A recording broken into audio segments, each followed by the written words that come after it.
Hello everybody, I'm your host, Chris the Geek Chef Tracy, and I bring you a special video today. I found out recently through a promotional email that one of my favorite series of all time, the Dragon Quest / Dragon Warrior series, is turning 35 in 2 days.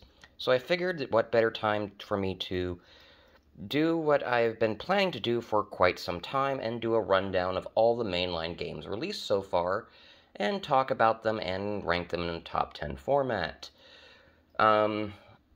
This is going to be a long one, and just to make things kind of shorter, I will not be talking about the spin-offs or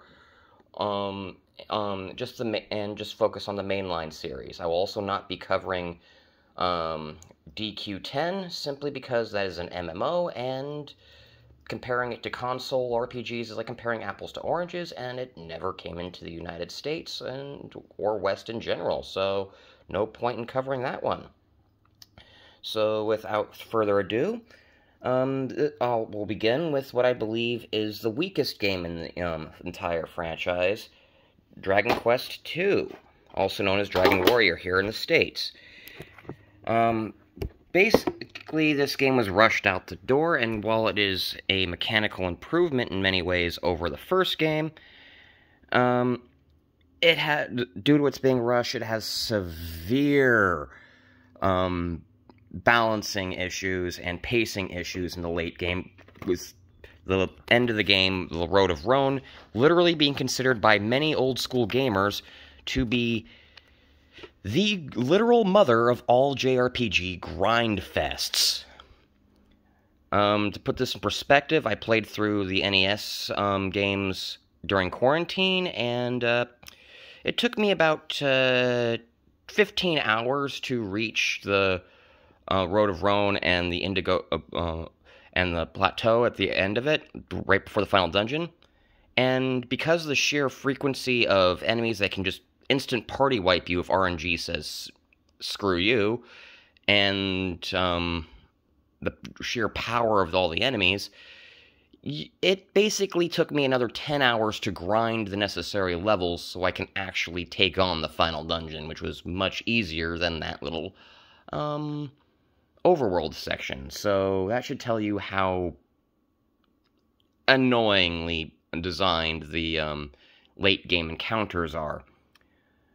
This game has been rebalanced and re-released several times, and with its most recent re-release and rebalance being on the Nintendo Switch, which is based off the cell phone version of the game. The best version of Dragon Quest II, as well as 1, 2, and 3, is the 25th Anniversary Edition right here. For Nintendo Wii, but as you can see, it's a Japan-only game, so you're going to have to jailbreak your system and find a translation patch and all that, and that's a real hassle. If you can't do that, your best options would be to get the Switch / cell phone version of the game, or find your copy of the Game Boy Color cart. This has the first game included with it as well, and also fits with the definitive edition of this one, because this one's also based off the Super Famicom port of the game. And the reason why the 25th Anniversary Edition is so good is because it comes with the original Famicom version of the game, as well as what many consider to be the quintessential port of the 1, 2, and 3 is its Super Nintendo ports. But I'm rambling here, so we'll move on to the next game. The next game up in the hierarchy of games is the original Dragon Warrior, aka Dragon Quest. This is an interesting thing to note is this is the only game that upon re-release did not gain a subtitle. I forgot to mention this earlier. Because starting with Dragon Quest VIII and every game released in the series after that point, they all started getting subtitles. So, 2 is called, what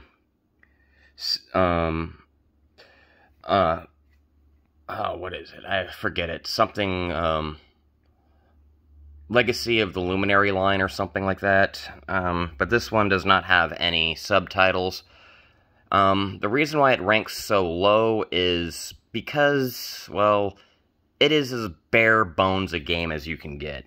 And if you've played a half-assed,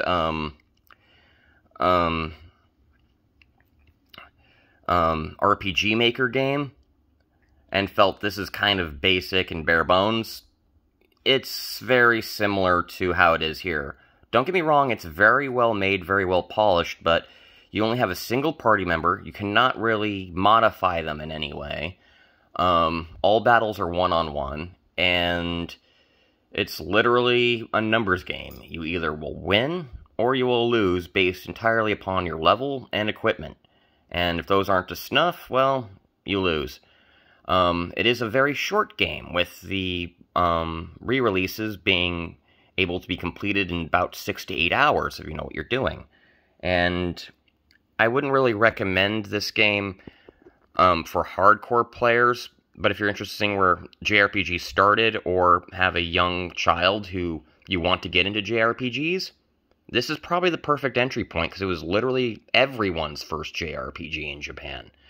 As it's basically did to the JRPG what Doom did to the first-person shooter.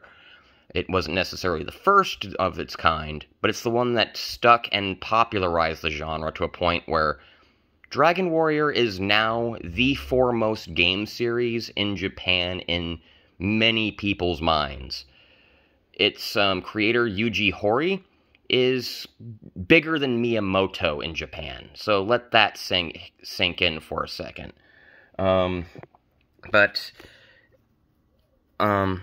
It's worth noting that in this game you play as the descendant of an ancient hero called Erdrick, Loto in the Game Boy and Japanese versions. In the second game, you play as the grandchildren of the hero in this game. And so you're starting to see some interesting continuity and world building there. But, and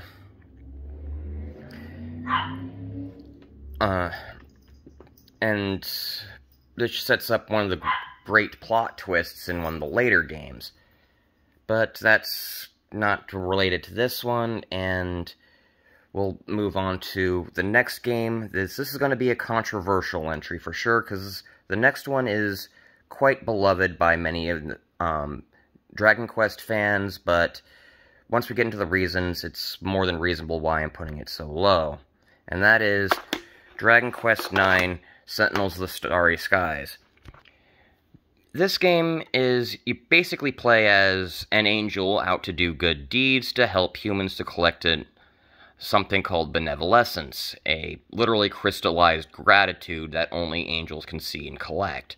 They give this up to the World Tree, and which, well, according to legend, once it reaches critical mass of this stuff, will start producing fruit, and the angel's mission will come to an end, which is watching over humanity. This comes to fruition relatively early on, and events happen. The characters then loses their a lot of their angelic powers and gets booted to the world of humans when the big bad basically shoots the tree.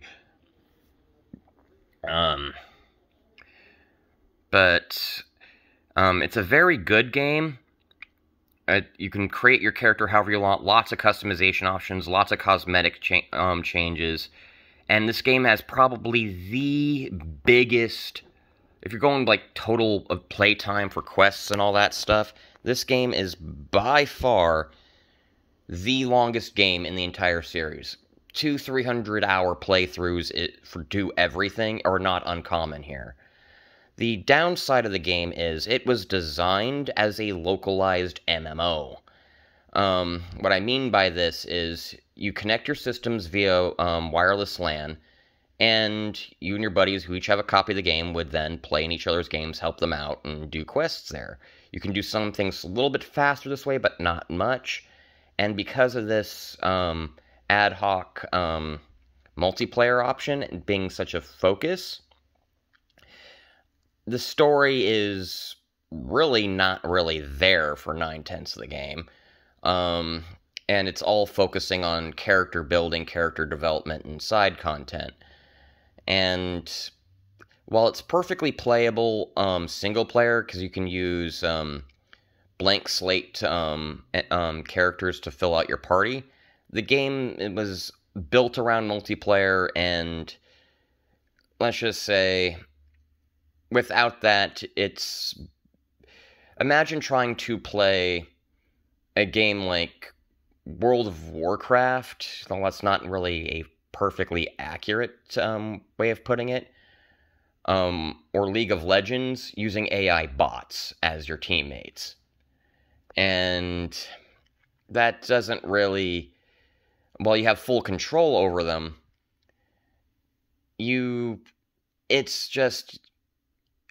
You're not using it, what the game was designed around, and you can feel it. And the grindiness, because it was meant for people to play over long periods of time with their friends, comes into fruition, quite pronounced here.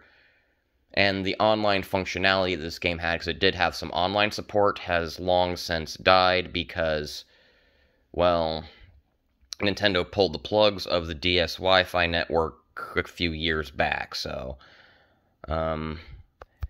Don't get me wrong, this is a good game. It's just because its core gimmick is not really functional anymore, I can't really put it high in the rank anymore. It's unfortunate, but it is what it is. The next game in the series in this ranking is Dragon Quest VI: Realms of Revelation. This is the last game in the Zenithian trilogy. The first three were part of what was being called the Erdrick and Loto trilogy. I forgot to mention that. And this game refined a lot of what 3 did right in its character and class building systems. But its dungeons are a little too big, and it's a little bit too unfocused. Its plot mostly revolves around the hero basically jumping between 2 worlds and trying to gather allies to figure out what's going on and beat the big baddie, because the game literally opens up with the character having a dream where he's leading a party to fight a demon lord, and only to lose that fight, and it's revealed that that was a nightmare. And as the game progresses, you end up jumping between the Phantom Realm and the real realm, which you learn is actually the realm of dreams. And it's an interesting game, and I do recommend it. It's just, and it has some decent characters. But again, the problem again has to come down to its dungeon design, and they're just too big, too grindy, and it can be a bit of a drag. The thing about Dragon Quest is, even the weakest entries are still enjoyable. They haven't really produced a truly bad game in the entire series. It's just some are better than others, and since Dragon Quest is famous for sticking to its guns when it comes to core game mechanics and core systems, that you play one Dragon Quest, especially after 3, you've played basically them all from a mechanical standpoint to one extent or another.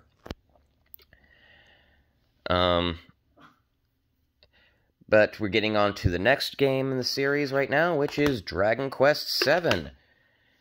I'm sorry I'm not talking about definitive editions for the last 2. I should have mentioned that, but they basically... The DS version is the definitive version because it's the basis for what you can get on cell phone. And so any version of the last 2 will be good. You can get them on, like I said, cell phone or DS. The cell phone version is much cheaper than the DS versions. Those sell for a pretty penny. But Dragon Warrior 7, as you can see, originally came out for the PlayStation. This is the only Dragon Warrior game I think beginners should not play, or start the series with, because it's the only one which I think was designed with veterans of the series in mind. It's the most mechanically complex of the games, in my opinion, and it's also has the darkest storyline in the entire series. It deals with things like survivor's guilt, forced marriage, family abandonment, outright genocide. So there are some dark things that are going on here. But the interesting thing to note about Dragon Quest VII is its setup is pretty unique in the series. The game begins with the hero character, the guy in green there, and his best friend, Prince Kiefer, the guy in red, basically deciding, hey, we want to actually go out and explore the world, but the world is supposedly nothing but water with the exception of their home island. While exploring some forbidden ruins, you find across a map fragment, which you put into a magical pedestal, and you find yourself transported to a different land, along with your childhood friend Maribel, the girl in the middle there. And from there, you end up solving the problems of this area, going back to your, getting teleported back to your, island and all that, only to find that everyone's freaking out because a new island has appeared in the world, literally out of nowhere. And upon investigating it yourselves, you find out that it was the same land you were teleported to, only centuries has passed since you dealt with the problems there. And that is the core gameplay loop. Find map fragments, put them in the appropriate pedestal, transport to an area, solve its problems, restore it to the world map, and do more things there, and rinse repeat. As you can see, it's kind of backtrack heavy, and this is a pretty damn long game. It took me about 150 hours to beat it on PlayStation, and the game has some massive pacing issues, especially early in the early game. To put this in perspective, the time it takes to just fight your first battle, fight your first slime, the generic Goomba of the series for all intents and purposes, it's about an hour and a half in the PlayStation version. Fortunately, they did streamline that a lot in the 3DS version, but they decided to change up the translation a bit. They made it a bit more whimsical, a bit more pun-heavy, so a lot of the atmosphere I enjoyed in the original PlayStation version is lost. So it's hard for me to recommend one or the other. The 3DS version by far looks better than the original PlayStation version.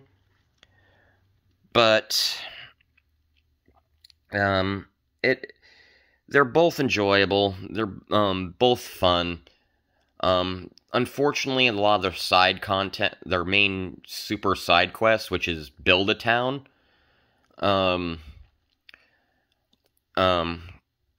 you basically come across a island that had a that's been more or less deserted, and you're trying to find a village on it, and you have to recruit villagers.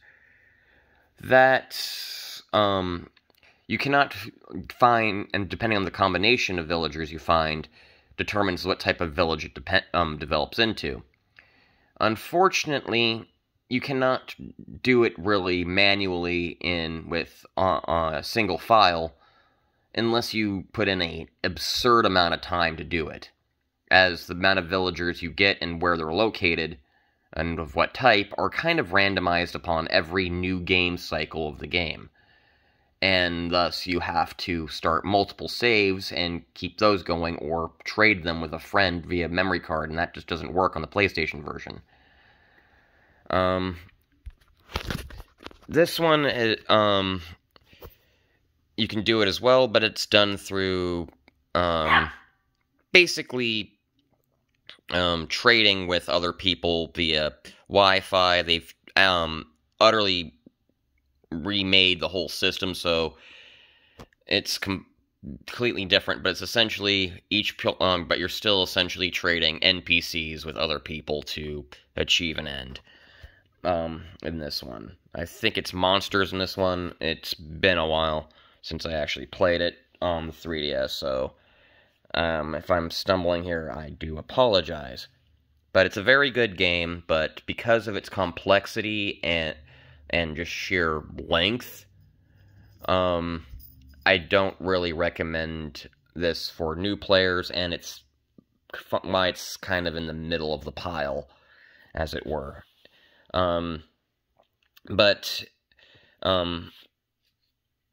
next game in the series is a very fan favorite, and it is the series creator's favorite game in the franchise. Dragon Quest VII: Hand of the Heavenly Bride. This game is pretty big on a lot of levels. This is the game that formed the basis of the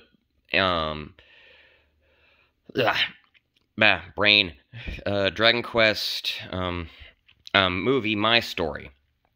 And it centers on the protagonist. I'm sorry for always calling the hero character the protagonist, but they are a blank slate named character by you, the hero, by you, the player. So their name is literally everything. This is why when they added the hero to Smash, he's just called the hero. In Japan, they're colloquially termed by the number of the game they're in. So 5 is the hero of 5 is just called 5. The hero of 3 is 3, etc., etc. And it starts out with you, a little kid, following your dad around as he's hunting for the legendary weapons. Legendary equipment. And to hopes of finding the hero. Without spoiling too much, the entire game's story is the life story of the protagonist. You start out as a kid, you grow into a young man, you eventually need to get married and start a family, and then you and your family go on and literally tackle a demon lord trying to destroy the world. And how you get from point A to point B is interesting. It's got some great characters, and this is the first game in the series to incorporate monster capturing mechanics. This isn't Pokemon, where the whole game is built around it, and you can kind of reliably do so. In fact, Pokemon does monster capturing better than any other game that does it, period. Because not all monsters are recruitable, and when you defeat a monster, it's a random chance they'll even want to join your party. So you can find a monster you really want to recruit, only to find out by looking online that it's not recruitable at all, or it has a very low chance of being recruited, so you end up having to kill thousands of those little fucks in order to, before they're like, oh, hey, I like you, can I join?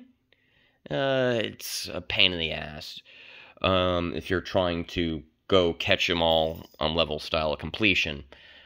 But it's a very solid game, and and this is why it's ranked so highly, in the top 4.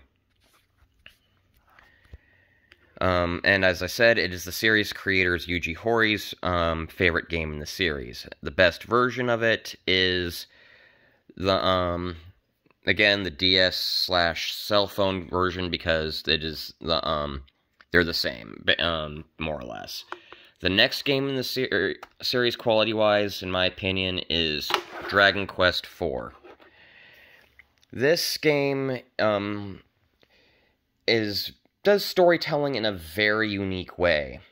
You start out by naming your hero character like you do in any other Dragon Quest game, and then more or less immediately jumps into the stories of all the side characters. You learn what their motivation is. Why are they adventuring? Who are their personality is. So rather than doing it in the traditional JRPG route where you're adventuring with someone and they just tell you, oh, I do this, that, and why, in a big exposition dump or one or two exposition jumps as the game progresses.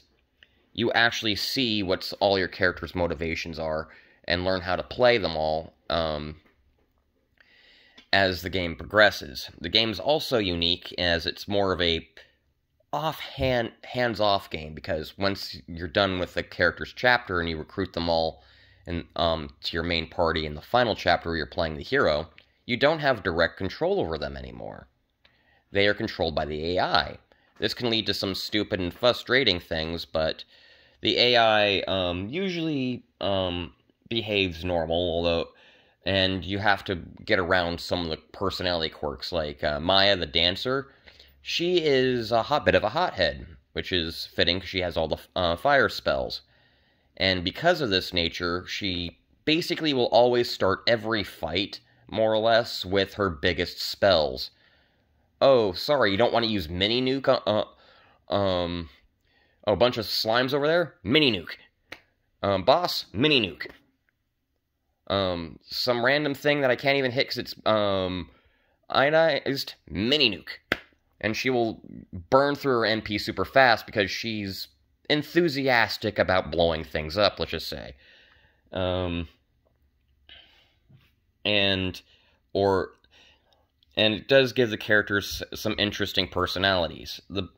It did get a remake for DS as well. And this is the basis in which the cell phone version is made. And the best version of the game, in my opinion, is either the cell phone version or the PlayStation version. Because while Dragon Quest IV never came west with its PlayStation version, it was advertised in the on the back of Dragon Quest VII's manual. So, it was in the plans, but JRPGs weren't really successful in the West at the time of this release, and Square just basically decided to say, well, Enix, because there were two separate companies then, decided to say, fuck it. My personal opinion about, which is a shame, but it's the PlayStation version and the cell phone version surpass the DS version of the game, mainly because of party chat. Because many of the, I forgot to mention this, but the DS games, you can chat with your party members at any time, just to say, hey, what's up? What's your thoughts on these? And they'll give you a little bit of exposition on what their thoughts and feelings are on the things, and hints about doing what to do next. And considering that some of the events in the game directly affect the motivations of many of the characters, the fact that they cut this out for the DS re-release, but it was in the PlayStation remake, doesn't make sense. And then they added it in the cell phone remake, so it just doesn't make sense to me, but it is what it is. But it's a pretty fun game. It has some of the most popular characters in the entire series, and in here, and it's not a bad game, but by any means. And now we're getting into the top 3 games of the series, and this is where the third game in the series comes in. This is literally the quintessential game that the entire franchise is built off of after this point. It is that influential and is that important to the series. It is also was for well over a decade the best-selling game in the series. And for very, very good reason. The game starts out with you're a young boy who basically decides to go on a journey to avenge your father, who left years ago to try to defeat the archfiend Baramos, only to never return. You get a bunch of party members by going to a bar and saying, "Hey, you want to help me kill some things?" And you go around and start doing micro-adventures for sub-kingdoms, and all that you do is you adventure on, gaining experience, and slowly become a true hero. This game blew people's minds back in the early 90s because it had probably one of the biggest plot twists of its decade. Well, of the early generations of games, I should say, because there was better plot twists that came out later. But in that decade, but the level of continuity it took to pull off that twist was impressive at the time. Because you might remember that I mentioned that the first two games, all composed of the Erdrick trilogy. This last game also is composed of that trilogy. Well, it's revealed that through a major twist when you defeat Baramos is he was actually a lead general for a bigger bad guy, and you get sent to a different world. And you have to try to pursue that bigger bad guy, Zoma. And it becomes quite apparent quite quickly when you go to the world of darkness that it's actually the land of Edelgard, the literal land of the first Dragon Quest game. And upon completing it, your hero is granted the title of Erdrick. Erdrick was never a name. Loto was never a name. It was a title granted to a hero. And thus, you started the line of Erdrick. You are the hero from the first game. You are the legendary hero whose shadow the first and second games took place in. That level of twist was unheard of at the time. And that level of continuity in 1990 was unheard of. It blew people's minds. But mechanically, it was such a step up above everything that came before it. You had full party customization. You had prestige classes in the Sage. You were allowed to multi-class with your characters to an extent. And the core basis of the class system that would appear in set 6, 7, and 7, and 9. And I also believe 10, but I have not played 10, so I can't confirm that. All had its basis here, and they've just been further refined from what was here. This game is held dear by many Dragon Quest fans, for good reason. And now we're getting on to the best version of it. It did get a Game Boy release. I do not have my copy on me anymore. And that is based off the Super Famicom version. The best version of this is the Super Famicom version, which is in the 25th Anniversary Collection that I showed off earlier. But and that's difficult to get working in the West, so your best option for playing the best version of this game is the cell phone version, or the version on the Switch, which is basically the cell phone version. It does cut a few things out that were in the Super Nintendo and Game Boy versions, but it's just the most convenient way to play a great game for a reasonable price. And cutting out a minigame is unfortunate, but reasonable, in my opinion. Next up, we're getting to the second best game in the series, in my opinion. And this one is... everyone has very fond memories of this one. Dragon Quest VIII. Journey of the Cursed King. This game is... I'll be honest, most people picked it up because of this right here. The demo for Final Fantasy XII. In the early 2000s, Final Fantasy was king of JRPGs in the West. And everyone was chomping at the bit for the next single-player Final Fantasy. And I was no exception. I was actually one of the few, though, who respected the name attached to it, so I was like, oh, Dragon Quest, that's a good series, with a demo, well, that's definitely a buy. But for a lot of people who never heard of the series, they bought a great game for a demo to an inferior game, to a much, much worse game than the game that they picked up. The characters are great, and quite memorable. You have Yangus, the thief with the heart of gold, who's kind of the semi-part, he's basically the comic relief character. Jessica, she's a tomboy sorceress who's not afraid to use her own sex appeal to get what she wants. In fact, one of her combat abilities, trees, is called sex appeal.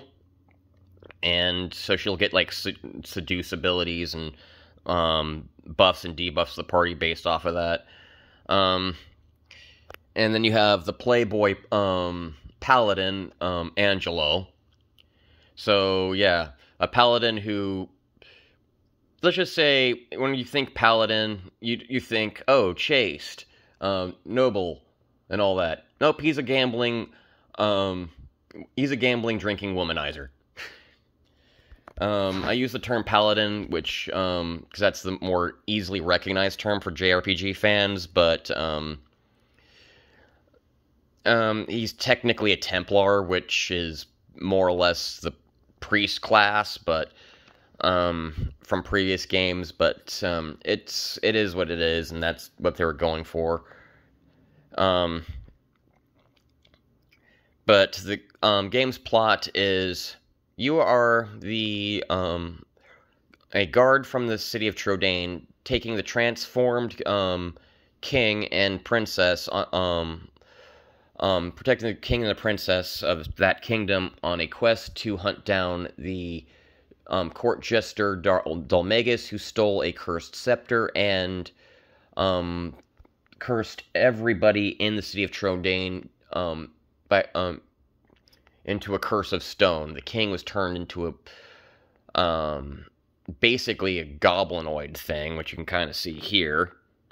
And the princess is the horse. And so, and you're basically on a quest to hunt him down. And over the course of the quest, Dulmagus is always one step ahead of you, and he does things to piss off the other party members, with the exception of Yangus, who joins the party. He's in the party at the very beginning of the game, and you're told why he's in the party early on. And, it's a very good game. It's, the first game that Level 7 made for the series, and Level 7's work on the series has elevated it to new heights, in my opinion. And it introduced a interesting bit to add replayability to what is normally a linear JRPG, and that is skill point system. Previously, your abilities were determined solely by your character's class and or level. And this time, all your characters, while they are of preset classes, and they will learn a base set of abilities at level, some of the more powerful and intricate of things are tied to where they're choosing to master. You want to dump your points into skill, the sword skill, for instance. You'll learn more abilities to make your swords more, hit harder with swords, and your special abilities that can only be utilized while using swords. Encouraging you to do so, but it starts locking you out of other weapon types. Every character has a personal, basically attribute, a personality, skill, which in the case of, as I discussed earlier with Jessica, is sex appeal. Angelo, it's charisma. Courage for the hero, and, I believe Yangus's is called humility or something like that. I don't quite remember, but, and they will learn character unique spells and abilities from, along those lines. and everyone can learn martial arts. So if you want to go full Goku, well, there's the points you go into.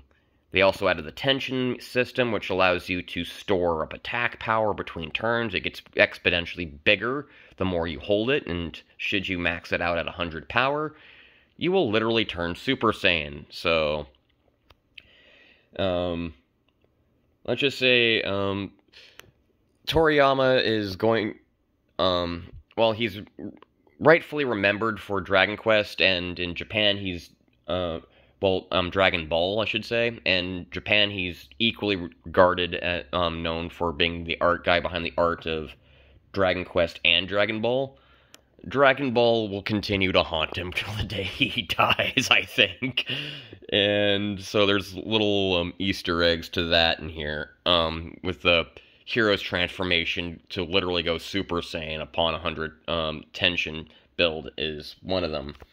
This game did get a remake on 3DS, which I do possess. And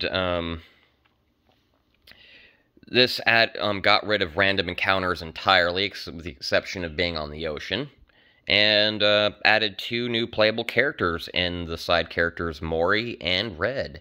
It also added a new ending. If you wish to pursue Jessica as your main romantic interest, because before you can kind of flirt with her a little bit, but you couldn't really. You would either when you save the day, you would either end up with the princess or not. That was essentially the only 2 endings. This one adds the option to, do you wish to actually marry Jessica at the end of the game? Bit of a spoiler, but not really, as, well, it's implied in a lot of games that once you save the princess, she's romantically interested in you and you get married afterward. It's kind of a trope.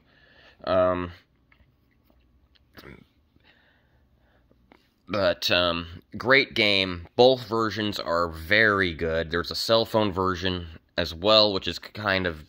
I'm not sure what the cell phone version's based off of, to be honest. I think it's based off of this, because it came off of, because this came out, like, 4 or 5 years, in Japan before it came out, in the West.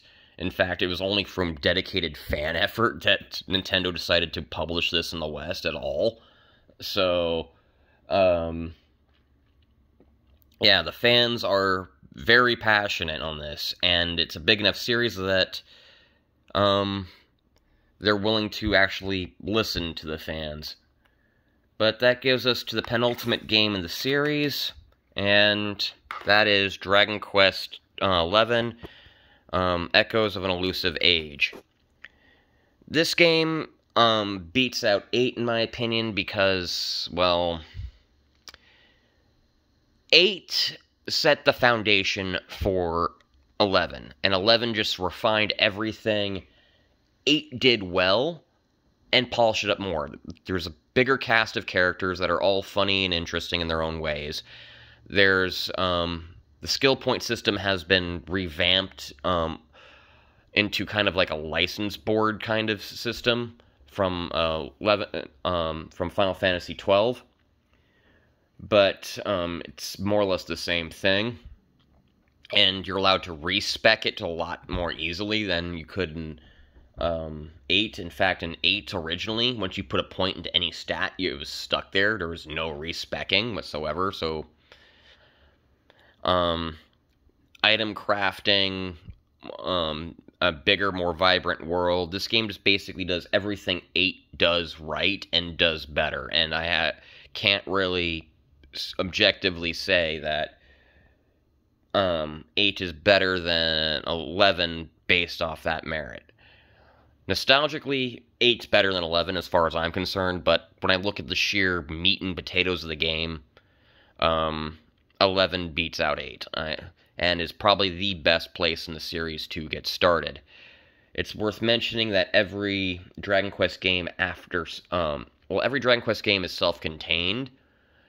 While there have been grouped into rough trilogies based into tangential references and timeline and all that, that more or less threw out the window as far as 7 and beyond, so there's strong Easter eggs and to all that, and there are parts of 11 that do tie to other games. I'm not going to spoil that in ways that I can't say are Easter egg, but you don't need any prior knowledge of any of the other games to enjoy 11, or any of the games in the series, for that matter. And this one can be picked up for PlayStation 4, Switch. I wouldn't be surprised if they didn't port this to PlayStation 5 soon. In fact, the Switch version, Definitive Edition, or Dragon Quest Echoes of Lucid Age S, they decided to just throw a plus on that and throw that onto the PlayStation and call it good. The PlayStation 4. And that's basically the Switch version, but using its better graphical capabilities to get better graphics. So the Switch version or the S Plus edition on the PlayStation 4 are the best versions, in my opinion. If you want to get the original version of Dragon Quest 11 that came in on the PlayStation 4, you can, but you're going to be missing out on some side content for that. It's a little bit annoying that they keep re-releasing the same game over and over again, especially I think they re-released it like 3 times in a 4-year span. So it's a little annoying in that regard, but a very good game. And but all the versions are good. It's just how much side content do you have is the only real difference between the versions. And anyway, that is it for me tonight. Thank you for watching, and have a good night.